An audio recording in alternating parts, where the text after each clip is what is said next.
हम अपने नए चैप्टर की आज शुरुआत करते हैं और हमारे चैप्टर का नाम है क्या हमारे आसपास आसपास के पदार्थ शुद्ध हैं। ये चैप्टर का हमारा नाम हो गया, चैप्टर नंबर 2 है।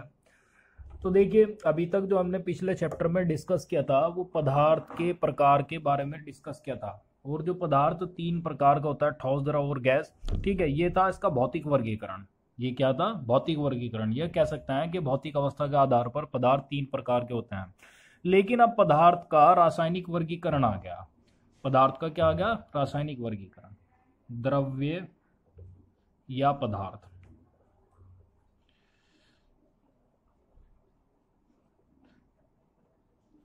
तो देखिए, रासायनिक वर्गीकरण के आधार पर या रासायनिक गुणों के आधार पर द्रव्य या पदार्थ को 2 भागों में बांटा गया। सबसे पहले एक तो बांट दिया गया इसे शुद्ध पदार्थ में, शुद्ध पदार्थ, और दूसरा इसे अशुद्ध पदार्थ में बांट दिया।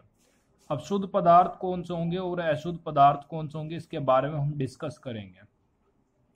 अशुद्ध पदार्थ या हम इसे क्या कह सकते हैं? मिश्रण भी कह सकते हैं।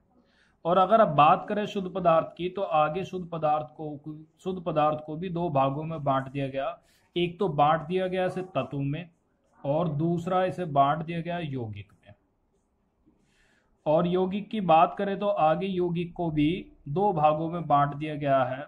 वैसे यौगिक कई प्रकार के होते हैं, लेकिन यहाँ पर हम 2 ही भाग के बारे में डिस्कस करेंगे। एक तो कार्बनिक यौगिक होता है और एक होता है अकार्बनिक यौगिक। कार्बनिक यौगिक और दूसरा होता है अकार्बनिक यौगिक।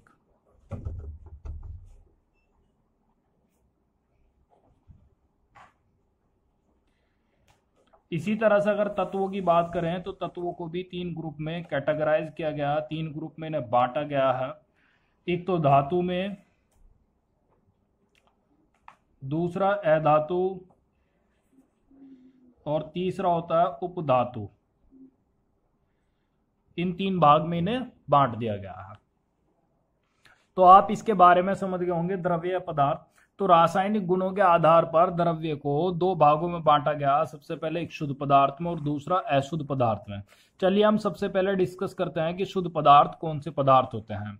शुद्ध पदार्थ वे पदार्थ होते हैं जो एक ही प्रकार के कणों से मिलकर बने होते हैं। वे क्या कहलाएंगे? शुद्ध पदार्थ कहलाएंगे। यह कहेंगे कि जिनमें एक ही प्रकार के कण होते हैं, दूसरे प्रकार का कोई कण नहीं होता है, वो क्या कहलाएगा? शुद्ध पदार्थ कहलाएगा।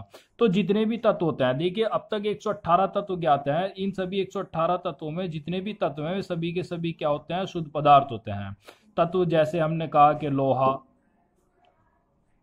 ठीक है, आयरन कहते हैं हम इसे, या फिर हम कह सकते हैं चांदी, सिल्वर होता है जो, या फिर गोल्ड, Au। ये सभी क्या होते हैं? तो जितनी भी धातु होती है, जितने भी तत्व होते हैं, वे सभी शुद्ध पदार्थ होते हैं। अब देखिए, जैसे अगर बात करें हम लोहे की, तो लोहा शुद्ध पदार्थ है, क्योंकि लोहे के अंदर केवल लोहे के ही कण होंगे। ऐसा नहीं कि इसके अंदर प्लास्टिक के कण भी आ जाए। तो लोहा जो है एक ही प्रकार के कणों से मिलकर बना हुआ है, तो इसलिए ये लोहा क्या कहलाएगा? शुद्ध पदार्थ कहलाएगा।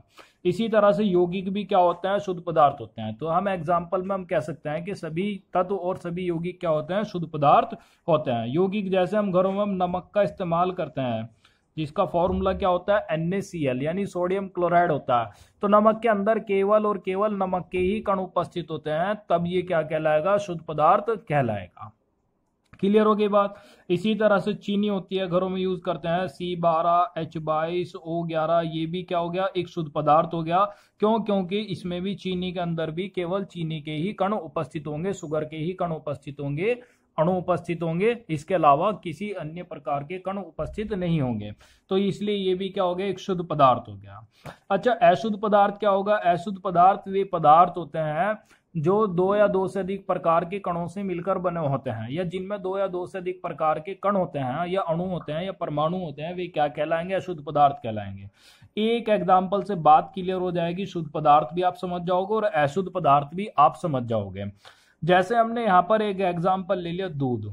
दूध जो होता है अशुद्ध पदार्थ में आता है। दूध किस में आता है? अशुद्ध पदार्थ में। यह कह सकते हैं कि मिश्रण में आता है। ये किस में आता है? मिश्रण में।